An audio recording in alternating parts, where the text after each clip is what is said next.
Welcome back ناظرین. Programme کے اس حصے میں ہم ذکر کریں گے شاید آج کل جو ایران کی جنگ کے علاوہ دوسرا بڑا اہم موضوع ہے پاکستان میں اور شاید دنیا بھر میں، اور وہ ہے معیشت. خاص طور پہ پاکستانی معیشت پہ بہت برا اور گہرا اثر پڑا جب یہ جنگ شروع ہوئی امریکہ اور ایران اور اسرائیل کے درمیان، کیونکہ تیل کی قیمتیں عالمی منڈی میں بڑھیں اور اس کا اثر فوراً پاکستان میں آیا.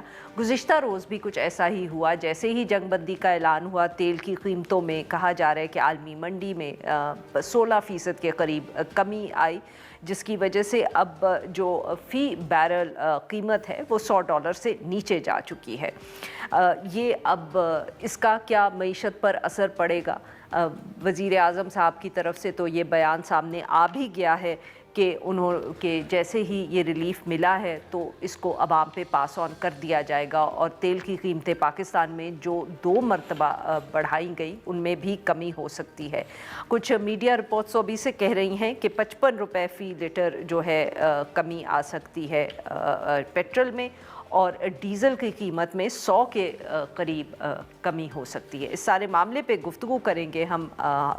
مفتاح اسماعیل صاحب سابق وزیر خزانہ ہیں اور سیکرٹری جنرل ہیں Awam Pakistan party. Welcome to the show sir. ویسے تو sir this is good news for everybody and specially for Pakistan, but شاید پاکستانی لوگوں کے لیے جو تیل کی قیمت میں کمی آئی ہے اس سے بہت فرق پڑے گا. جی شکریہ. دیکھیں فرق تو ظاہر ہے اچھا پڑے گا اور بہتر فرق پڑے گا. جیسے آپ نے خود فرمایا کہ 16% آج برینٹ آئل کی قیمت کم ہو گئی ہے. $93 میں نے دیکھی تھی، اور برینٹ کے ساتھ ساتھ پھر ہم یہ سمجھ رہے ہیں کہ پلیٹس کا جس کا انڈیکس ہم دیکھتے ہیں ہماری قیمت ڈیسائیڈ کرنے کے لیے، اس کی بھی کمی ہوئی ہوگی. مجھے اس کا لیٹسٹ نمبر نہیں پتہ آج کا. تو ہم سمجھتے ہیں کہ سبسٹینشل ریلیف ملنا چاہیے عوام کو جمعے کو جب بھی یہ پرائس چینج کرتے ہیں. اور کیونکہ ہم نے نشاندہی کی تھی کہ کچھ حکومت کی پالیسی میں سکم تھا، کچھ کسی وجہ سے پلیٹس کے انڈیکس کو فالو کرتے ہوئے وہ پاکستان میں ڈیزل کی قیمت کو امپورٹڈ ڈیزل کے برابر کر رہے ہیں، نہ کہ لوکل بنی ہوئی ڈیزل کے، لہذا قیمت کم زیادہ ہو گئی ہے. تو سمجھتا ہوں کہ اس میں بھی کچھ کمی آئے گی. اور میں نے سنا ہے کہ وفاق کی جو وزارت ہے، وہ جو میں نے ٹویٹس کرے ہیں، علی خضر صاحب نے ٹویٹس کرے ہیں، بڑا اچھا آرٹیکل انہوں نے لکھا ہے، اس کے بارے میں اس پہ کام کر رہے ہیں. تو دیکھیں کیا ہوتا ہے. تو ہم سمجھتے ہیں انشاءاللہ کہ پاکستان کے عوام کو یہ خوشخبری ملنی چاہیے کہ کچھ پیٹرول کی قیمت جس میں بہت زیادہ اضافہ ہوا، ڈیزل کی قیمت جس میں ہوش ربا اضافہ ہوا، اس میں کچھ کمی آئے گی تو کچھ ہمارے آنسو پوچھے جائیں گے. تو سر بیسکلی آپ یہ کہہ رہے ہیں کہ نہ صرف قیمت کم کرے گی حکومت، بلکہ ساتھ ساتھ جو ان کا طریقہ ہے پرائس کو سیٹ کرنے کا، اس میں بھی وہ تبدیلی کریں گے to give relief to the people. بالکل کرنی چاہیے. اگر کرتے ہیں یا نہیں ہو تو حکومت ظاہر ہے کہ ان کی مرضی ہے، وہ اپنی مرضی کے مالک ہیں. لیکن اگر یہ کر لیں تو بہت اچھا ہوگا. پاکستان کی عوام کے حق میں اگر یہ فیصلہ کر لیں، نہ کہ ریفائنریز کے، تو یہ بہت بہتر ہوگا.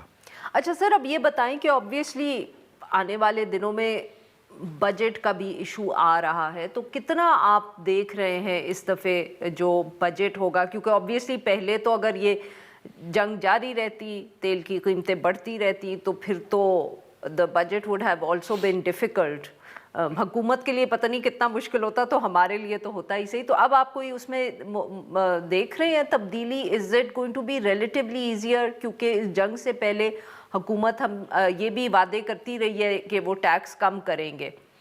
دیکھیں 2 قسم کی آسانیاں. ایک تو ظاہر ہے کہ جنگ ختم ہو گئی ہے اور انشاءاللہ یہ 2 ہفتے میں جو سیز فائر ہے وہ پرماننٹ ہو جائے، اور جو اسلام آباد میں جو پاکستان حکومت کی کوششیں ہیں، فیلڈ مارشل کی کوششیں، پرائم منسٹر صاحب کی کوششیں، اور ان کو مبارکباد ہے ان کوششوں پہ، کہ جو کوششیں اگر کامیاب ہو جاتی ہیں اور یہ پرماننٹ اکارڈ ہو جاتا ہے تو this would be very useful. چیزوں کی قیمت کم ہونا شروع ہو جائے گی. 6 مہینے لگیں گے اس کو نارملائز ہوتے ہوتے، لیکن کم ہونا شروع ہو جائے گی. لیکن سر بجٹ تو 6 مہینے سے پہلے بجٹ تو آ جائے گا، لیکن یہ مطلب ایک چیز جو ہوتی ہے کہ آپ کو لگ رہا ہے کہ جو $60 کا جو پیٹرول تھا شاید وہ نہ آئے، لیکن 80 تک تو آ جائے گا، پھر 70، پھر یو نو کہ تھنگز ول گیٹ بیٹر. جو دوسری چیز ہے وہ یہ کہ اگر امریکہ میں اور دنیا بھر میں ہماری اتنی ساکھ ہو گئی ہے، جو آپ جرمن چانسلر جو ہیں وہ آپ کو مبارکباد دے رہے ہیں، امریکی صدر آپ کی تعریف کر رہے ہیں، تو شاید IMF سے بھی جو ہماری پوزیشن ہوگی نیگوسیشن کی، اس میں تھوڑی سی جو ہمارے فائنانس منسٹر کو وہ سپورٹ ہو جائے گی جو کہ عموماً نہیں ہوتی ہے. But sir if I ask you this کہ مطلب کہ آپ تو بیسکلی یہ کہہ رہے ہیں کہ اس سے آئی ایم ایف کی نیگوسیشنز میں فرق پڑ جائے گا، بٹ سر کنسیڈرنگ کے ساتھ ساتھ یہ بھی تو تنقید ہوتی ہے کہ ایک آئی ایم ایف کے علاوہ بھی تو حکومت کو اس معیشت کے اندر تبدیلی لانی ہے، کوئی ری اسٹرکچرنگ کرنی ہے.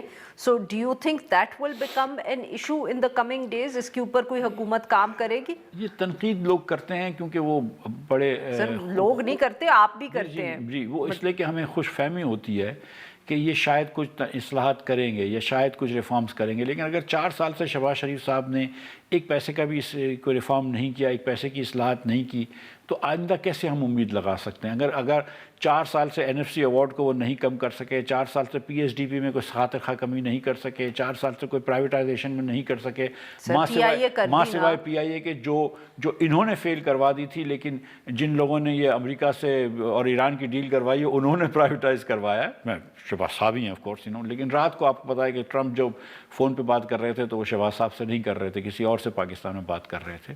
تو اب وہ لوگ لے کے کروا لیں تو اور، لیکن شہباز صاحب تو کوئی چیز کی ریفارم نہیں کرتے نا، کوئی چیز کی اصلاحات نہیں کرتے. وہ تو یہ سمجھتے ہیں کہ اگر آپ نوکری پیشہ لوگوں پہ مزید تھوڑا سا ٹیکس لگا دیں اور آپ پھر دل کے درد کی بات کریں اور بولیں کہ ہاں یہ حکومت کے لیے بڑا کڑوا فیصلہ تھا، لیکن ٹیکس تو بہرحال آپ لوگوں کو ہی دینا پڑے گا، ہم نہیں دے سکتے، اپنے اخراجات کم نہیں کر سکتے. آپ یہ باتیں ضرور کہیں گے کہ ہم 50% گاڑیاں روک دیں گے، لیکن سوال میں یہ پوچھتا ہوں کہ کیا میں تو اپنی گاڑیاں 50% نہیں روک سکتا ہوں کیونکہ میرے پاس اتنی ایکسٹرا ہے نہیں. تو کیوں اتنی 50% ایکسٹرا گاڑیاں تھیں آپ کے پاس؟ کیا آپ نے 50% گاڑیاں روک لیں؟ یا اگر آپ یہ کہہ رہے ہیں کہ 60% پیٹرول کم استعمال کریں گے تو پہلے کیا یہ زیادہ استعمال کر رہے تھے؟ اگر آپ یہ کہتے ہیں کہ اب ہم غیر ضروری دورے نہیں کریں گے، تو میں یہ چاہتا ہوں کہ کتنی مرتبہ مصدق ملک کو یا اورنگزیب صاحب کو یا علی پرویز کو یا بلال کیانی کو آپ نے غیر ضروری دوروں پہ پہلے بھیجا تھا؟ یہ بھی بتا دیجئے. سر آپ نے تو بلال کیانی صاحب کو بھی نہیں بخشا، میں ان سے پوچھوں گی اگلی دفعہ کہ وہ کتنے غیر ضروری دوروں پہ گئے ہیں. پر سر مجھے یہ بتائیں کہ میں تو وہیں اٹک گئی سب میرے دوست ہیں. جی آئی نو، بٹ وہ بلال صاحب آ جاتے ہیں نا کبھی کبھی شو میں، اس لیے میں کہہ رہی تھی کہ مصدق ملک صاحب نہیں آتے. نہیں سر، ڈاکٹر صاحب نہیں آتے. سر اب میں تو شروع میں ہی آپ کی بات پہ پھنس گئی، آپ نے کہا کہ کیا ٹیکس بڑھے گا سیلریڈ کلاس پہ اس دفعہ؟ نہیں اب تو نہیں بڑھا سکتے کیونکہ اب مطلب جگہ نہیں رہی ہے. مطلب they really cannot squeeze us anymore. You cannot squeeze them anymore. But the thing is کہ جب بھی اس ملک کو ضرورت پڑتی ہے تو ہمارے ملک کے دکاندار جو ہیں نا وہ اس میں حصہ نہیں لیتے. جب بھی اس ملک کو پیسوں کی ضرورت پڑتی ہے تو ہمارے جو اشرافیہ ہے جس کے اندر بڑے بڑے ذمہ دار ہیں وہ اس میں حصہ نہیں لے سکتے. تو ہماری حکومت سمجھتی ہے کہ 160 روپے یا 115 روپے ہم روز صبح 1 لیٹر موٹر سائیکل پہ پیٹرول ڈلوانے والے سے ہم لے سکتے ہیں، لیکن 3000 روپے مہینے کے ہم دکاندار سے نہیں لے سکتے. ہم 100 روپیہ جو ہے وہ 1000 ایکڑ کی زرعی اراضی والے سے نہیں لے سکتے. ہم کسی کی جس نے ہاؤسنگ سوسائٹی بنائی ہوئی ہو اور 500 ایکڑ کے اندر 2000 فائلیں بیچی ہو، ہم اس سے پیسے نہیں لے سکتے. لیکن یہ جو ہونڈا فیرنٹی چلا رہا ہے اس سے ہم پیسے لے لیں گے. جی ناظرین، یہاں پہ لیتے ہیں ایک چھوٹی سی بریک.